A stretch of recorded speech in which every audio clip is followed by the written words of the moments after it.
Bonjour à vous, bienvenue sur Nutrition TV. Aujourd'hui, nous allons enfin aborder la fameuse thématique que vous avez tous plébiscitée.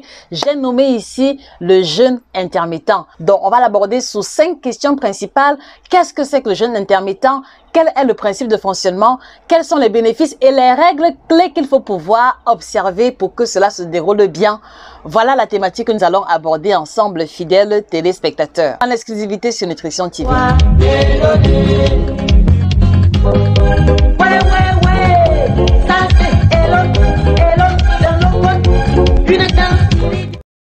Alors, bonjour à vous, j'espère que vous allez bien. Moi, je vais super bien.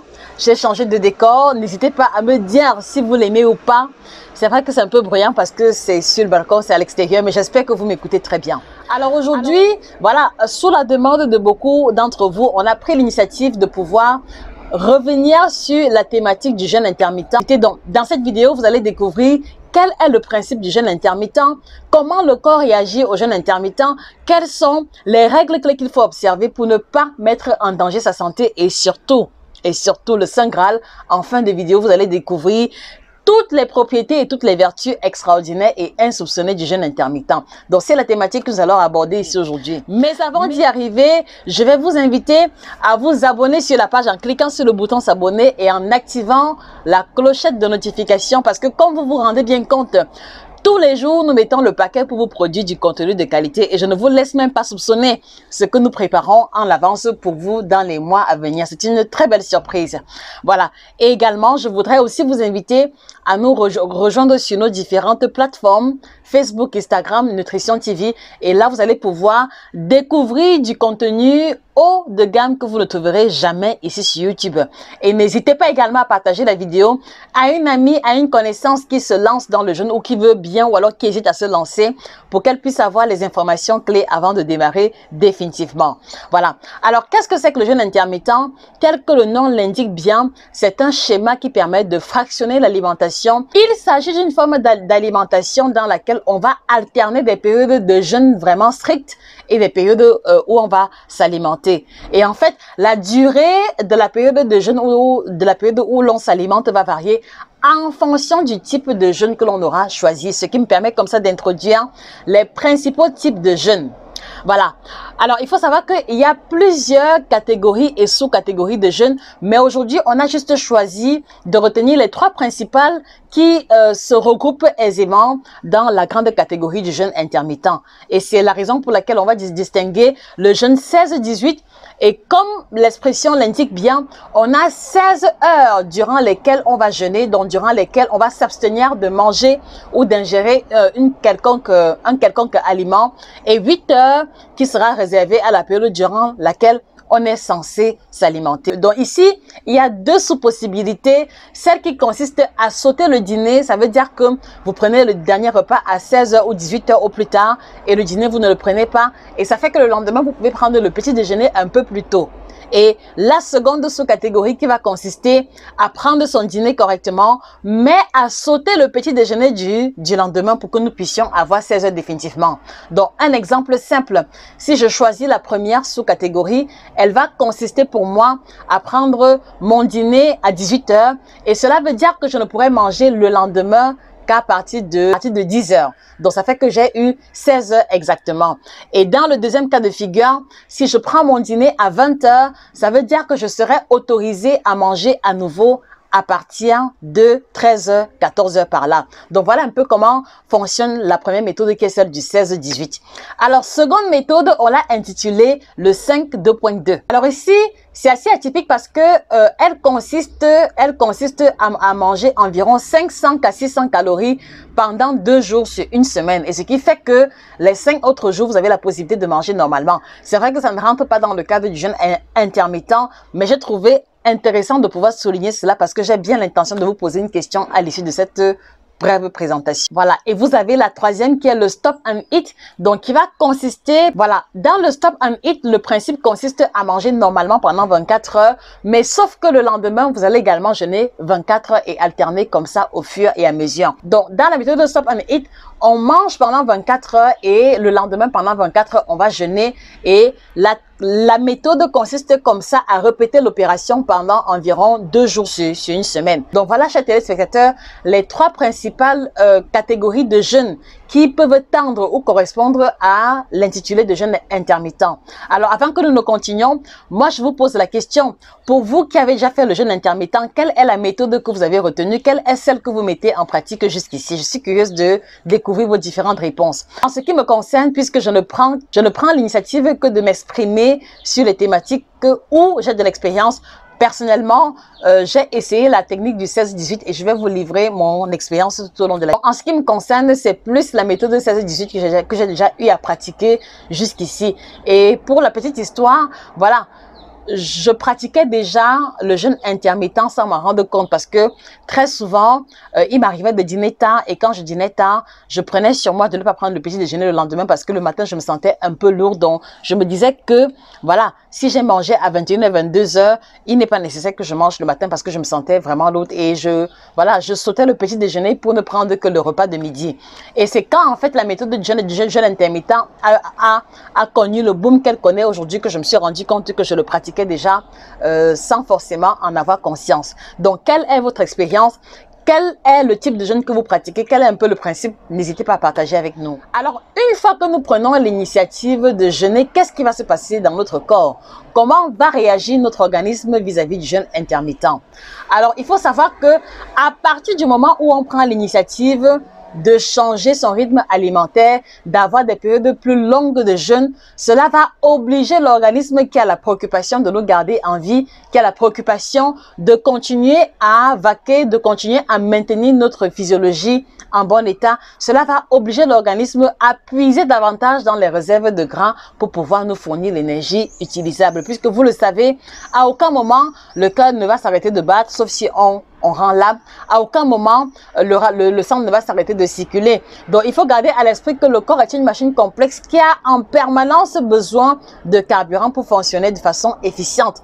C'est la raison pour laquelle, même lorsque l'on va se retrouver à jeûner, l'organisme va justement puiser dans nos réserves de gras pour pouvoir nous fournir l'énergie utilisable. Et cela va se faire sous l'action de l'insuline. Et donc, les principaux changements que l'on va observer à partir du moment où on va commencer le jeûne intermittent, c'est que, premièrement, le fait de jeûner va améliorer notre sensibilité à l'insuline. Et l'insuline, c'est l'hormone qui permet de réguler le niveau de sucre sanguin. Et cela va être très intéressant chez les personnes en surpoids ou les personnes qui veulent perdre du poids parce que une fois que vous avez un taux d'insuline au plus bas, cela permet vraiment à l'organisme de stimuler la combustion. Cela va permettre à l'organisme d'utiliser les réserves de gras accumulées. Donc, plus vous avez un taux d'insuline bas qui suppose que le niveau de sucre sanguin est également bas, cela va pousser l'organisme à utiliser les réserves de gras pour pouvoir fournir l'énergie utilisable. Et de la même manière également, quand nous mangeons régulièrement, quand nous mangeons à tout bout de champ, donc c'est aussi la raison pour laquelle le fait de manger à tout bout de champ, le fait de grignoter va maintenir le niveau d'insuline élevé et c'est parce que le niveau d'insuline est élevé que l'on va avoir le stockage de l'énergie excédentaire, sous forme de gras. Donc vous voyez un peu ce qui se passe entre le fait de jeûner qui va maintenir le niveau de l'insuline vraiment bas et qui va stimuler la combustion des graisses et le fait de manger à tout moment, le fait de grignoter qui va plutôt augmenter le niveau d'insuline qui est responsable du stockage du gras et donc de la prise de poids. Donc voilà le premier élément qui va se produire à partir du moment où on va prendre sur nous d'avoir des périodes de jeûne bien plus longues. Alors le second effet qui va se produire, c'est que on va avoir une variation de la production de l'hormone de croissance, mais une variation positive. Et laissez-moi vous expliquer comment. Le fait de jeûner va stimuler une variation de l'hormone de croissance. Et la variation va faire en sorte qu'il y aura une plus grande production de protéines et surtout, elle va aider à mettre à disposition le gras stocké pour son utilisation sous forme d'énergie. Donc, il y a un phénomène de renouvellement cellulaire qui va se produire parce que plus on a des protéines synthétisées, plus cela indique le renouvellement cellulaire. Et donc, en fait, on va aboutir à un phénomène qui va faire en sorte qu'on aura beaucoup de graisse brûlée et plus de protéines synthétisées qui va aider au développement de la masse musculaire et du renouvellement cellulaire en général. Et quand on parle de renouvellement cellulaire, il faut voir une tendance à la longévité et une tendance au rajeunissement. Et également, il faut préciser que la pratique du jeûne va améliorer. Voilà, donc cela va améliorer le fonctionnement de l'autophagie. Alors, par autophagie, il faut comprendre par là. Le mécanisme naturel par lequel les vieilles cellules sont détruites et les nouvelles cellules sont produites. Donc, si vous voulez, c'est un peu le cycle des cellules en fait. Donc, une cellule se crée, elle grandit, elle atteint la maturité, elle meurt et une autre se produit. Donc en fait, le fait de jeûner va venir réguler positivement, donc améliorer le système de l'autophagie. Ce qui aura donc pour effet positif de favoriser le phénomène de régénération qui a trait une fois de plus, rajeunissement qui a trait une fois de plus et également qui a un impact particulier au niveau du cancer. De toutes les façons, nous allons revenir encore en profondeur sur les vertus et les propriétés du jeûne pour que vous compreniez définitivement les bienfaits qui y sont liés. Mais d'emblée, voilà comment est-ce que votre corps va réagir une fois que vous allez prendre l'initiative de commencer le jeûne intermittent. Petite pause et ce sera le temps pour moi de prendre le thé Alvéus de chez Elements. Voilà, il ne me quitte jamais. Vous vous êtes rendu compte. Regardez la petite vapeur qui sort pour mon plus grand plaisir. Une combinaison de 30 plantes bio possédant une triple action, ventre plat, détox et éminceur. Donc, je vous invite à vous le procurer au plus tôt.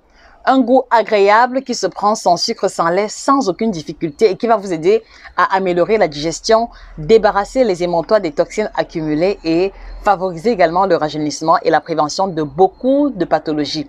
À votre santé.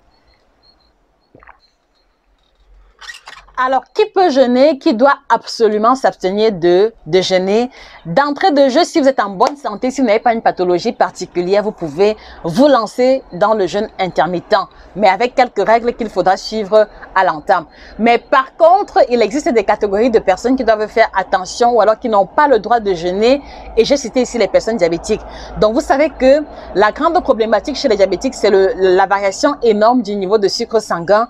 Donc, ils ne peuvent pas jeûner parce que le fait de jeûner risque de les mettre grandement dans une hypoglycémie sévère qui peut avoir un impact catastrophique au niveau de leur santé de façon générale.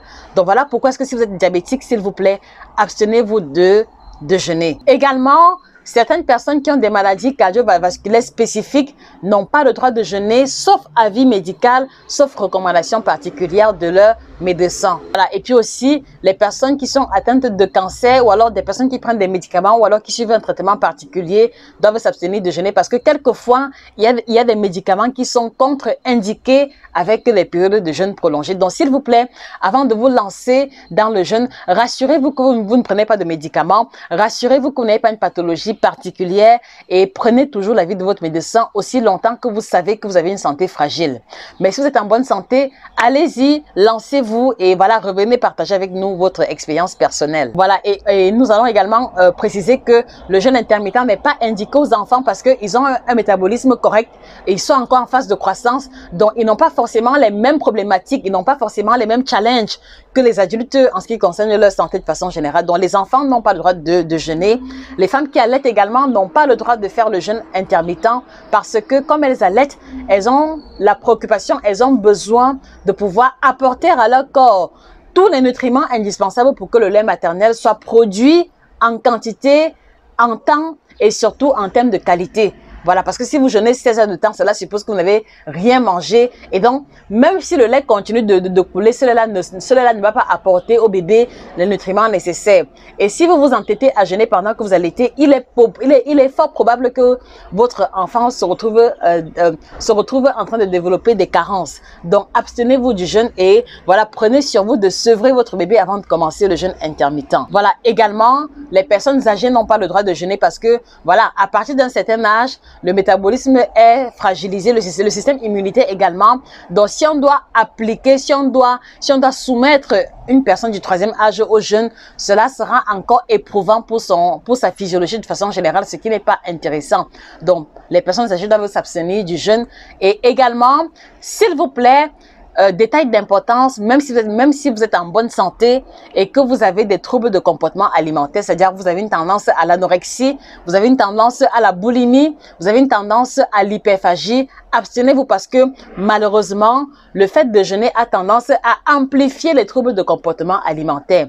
Donc, si vous faites partie, par exemple, des personnes qui, quelquefois, se retrouvent en train de manger de grandes quantités de nourriture, dans la catégorie des personnes qui perdent parfois le contrôle en face de la nourriture pour des raisons émotionnelles ou alors pour des raisons inexpliquées, abstenez-vous de jeûner parce que le jeûne risque de venir augmenter ou alors amplifier ce trouble de comportement déjà installé. Donc voilà en ce qui concerne les personnes qui ont le droit de jeûner et ceux qui n'ont pas le droit de jeûner. Voilà, alors maintenant, avant de vous lancer dans le jeûne intermittent, il y a des règles fondamentales que vous devez pouvoir observer. Donc la première règle fondamentale, c'est que vous devez éviter d'amplifier les portions alimentaires quand vous rompez le jeûne. Qu'est-ce que cela veut dire?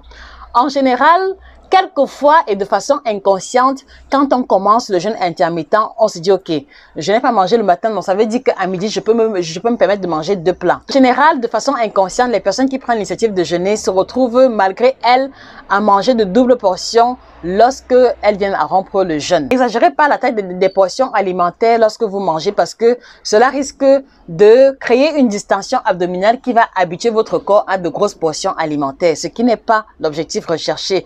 Donc, n'essayez pas de vouloir rattraper le repas que vous avez sauté, soit le dîner ou alors soit le petit déjeuner lorsque vient le moment pour vous de manger. Donc, essayez d'avoir une assiette normale en termes de quantité, mais surtout une assiette beaucoup plus équilibrée qu'à l'accoutumée, puisque vous voyez que avec le jeûne, vous avez suspendu un repas qui était soit le petit déjeuner ou soit le dîner. Donc, il est important que le repas que vous allez prendre lors de la rupture soit le plus équilibré possible en vous apportant tous les nutriments nécessaires. Donc, c'est la raison pour laquelle une fois que vous allez prendre l'initiative de faire le jeûne intermittent, vous allez avoir une double obligation de l'équilibre alimentaire en évitant les aliments raffinés tels que le pain blanc, le sucre blanc, le couscous, pas tout ce qui est féculent raffiné. Évitez ça au maximum parce que cela va avoir un impact assez négatif sur votre santé. Et essayez plutôt de consommer des plats à base de riz complet, de pain complet, pâte complète. Faites l'effort faites l'effort de consommer les bonnes graisses telles que l'avocat, les noix, noix de cajou, d'arachide par exemple, et beaucoup de fruits, beaucoup de légumes pour que au finish, en mangeant un seul repas, que vous puissiez toujours apporter à votre organisme les nutriments d'au moins 2 repas. Donc, il est plus question d'avoir une alimentation doublement équilibrée et non pas d'avoir une double portion alimentaire. Voilà. Et puis également, gardez à l'esprit que durant la période de jeûne, puisque l'unique chose que vous êtes autorisé à prendre, c'est l'eau, le thé et le café, faites l'effort de prendre vos boissons chaudes sans lait ni sucre rajouté. Parce que si vous rajoutez du lait ou du sucre, voilà, le lait contient du lactose qui est une forme de sucre, voilà, et le sucre va venir influencer négativement la sécrétion de l'insuline. Donc, si vous faites du jeûne intermittent en continuant de prendre le thé ou le café ou les boissons sucrées, voilà, c'est un peu comme si vous n'en faisiez pas parce que le sucre que vous apportez va induire une fluctuation de l'insuline et votre organisme va réagir exactement comme si vous avez mangé de façon ponctuelle. Donc, faites l'effort de prendre les boissons sans lait ni sucre rajouté. Voilà. Et puis également, si vous êtes au tout début, dites-vous bien que votre corps a besoin d'un minimum de patience. Voilà, il y aura beaucoup d'effets secondaires, il y aura beaucoup de malaise et on reviendra dessus en vous donnant les astuces. Mais soyez patient avec votre corps et l'idéal quand vous commencez, c'est d'y aller progressivement. Donc, si vous étiez habitué à manger tous les 6 heures ou tous les 8 heures de temps, voilà, quitter de 8 heures de jeûne, voilà, pour se retrouver à 16 heures peut être vraiment brutal. Donc, vous pouvez commencer à jeûner 10 heures de temps.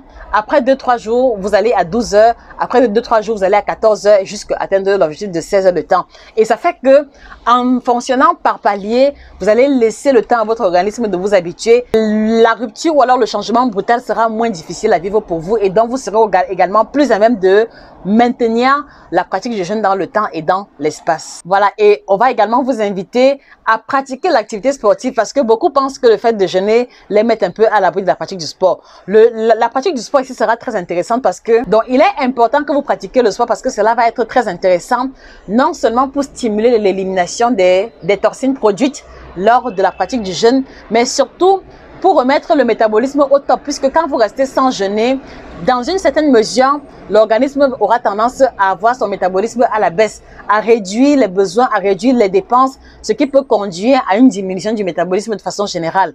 Et le fait de pratiquer le sport va faire remonter le métabolisme et donc maintenir la capacité de votre organisme à brûler les calories même étant au repos. Donc c'est vraiment important de pratiquer le sport. Voilà. Et pendant le jeûne intermittent également, veillez à dormir suffisamment parce que le sommeil va être énormément réparateur et aussi parce que c'est pendant le sommeil que l'hormone de croissance que nous avons énoncé précédemment va être sécrété. Donc, si vous ne dormez pas assez, l'hormone de croissance ne pourra pas être sécrété suffisamment et donc on ne pourra pas être en mesure d'avoir les bénéfices véritables liés à la pratique du jeûne intermittent. Donc, faites l'effort de dormir suffisamment et faites également l'effort de consommer suffisamment de protéines parce que ce sont les protéines qui vont aider à maintenir la masse musculaire. Voilà, pour que vous ne vous retrouvez pas, pour ceux qui vont perdre beaucoup de poids avec une peau flasque, mangez suffisamment de protéines pour maintenir la masse musculaire et pour que les protéines qui vont être utilisées plus tard, telles que nous l'avons énoncé, puissent être définitivement présentes. Voilà en gros, chers téléspectateurs, les principes ou alors les premières informations qui ont trait au jeûne intermittent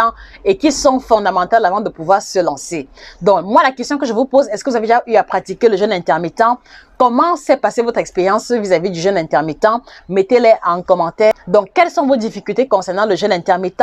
Quels sont les bénéfices que vous avez tirés depuis que vous faites le jeûne intermittent? Et quels sont également les méfaits ou alors les effets négatifs ou secondaires que vous avez observés en pratiquant le jeûne intermittent? Laissez-les en commentaire et cela pourra être l'objet de la prochaine vidéo qui aura pour objectif de répondre à vos différentes questions. Très prochainement, nous verrons quels sont les avantages et les inconvénients, donc quels sont les bénéfices et les dangers potentiels liés à la pratique du jeûne intermittent. Voilà, et nous verrons aussi très prochainement comment réussir à perdre du poids en faisant le jeûne intermittent. Donc, pour ne pas rater ces vidéos, je vous invite encore à vous abonner sur la page en cliquant sur le bouton s'abonner et en activant la clochette de notification. Et ne quittez pas sans partager la vidéo à une personne qui a pris l'initiative de commencer le jeûne intermittent. Et je ne saurais me séparer de vous sans vous présenter la collection d'ouvrages dont le premier qui apparaît à l'écran, les 7 aliments que vous devez bannir de votre alimentation qui a un impact négatif. Et là, particulièrement, vous allez retrouver les aliments qu'il faut éviter de consommer lorsque vous commencez à pratiquer le jeûne intermittent. De toutes les façons, en le lisant, vous allez comprendre pourquoi est-ce que ces aliments-là sont contre-indiqués aussi bien dans l'alimentation normale et plus particulièrement dans la pratique du jeûne intermittent. Et le second ouvrage, vous avez les 9 aliments qui vous aideront à changer radicalement votre santé. Le titre est évocateur, il revient sur les aliments qui vont aider à implémenter la santé de façon générale. Et enfin, vous allez avoir le guide complet du ventre plat. Donc, comment retrouver le ventre plat? Quels sont les aliments à consommer? Quelles sont les astuces qu'il faut mettre sur pied? L'ouvrage en question contient 50 astuces et recettes mises en commun pour vous aider à retrouver le ventre plat en prenant en considération notre contexte africain, l'alimentation africaine. Donc, allez-y, vous les procurez, ils sont disponibles sur Amazon ou alors vous pouvez les commander directement chez nous. Et également, je vous encourage à vous procurer le kit détox bio qui apparaît à l'écran. Donc, c'est une combinaison de 3 thés différents qui va avoir une triple action, ventre plat, détox et minceur et qui va aussi être très intéressant pour ceux qui commencent à faire le jeûne intermittent parce que le fait de prendre du thé de qualité, du thé bio, va implémenter l'élimination des toxines et vous allez pouvoir mieux apprécier les bénéfices en le consommant. Donc, passez la commande de votre kit détox sans plus tarder. Et moi, Josica, il ne me reste plus car vous souhaitez passer une excellente journée et on se retrouve très prochainement pour une autre thématique aussi intéressante. Josica, votre chirurgienne en nutrition, passez une excellente journée et que le bien-être physique, corporel et spirituel vous accompagne encore et toujours. Au revoir.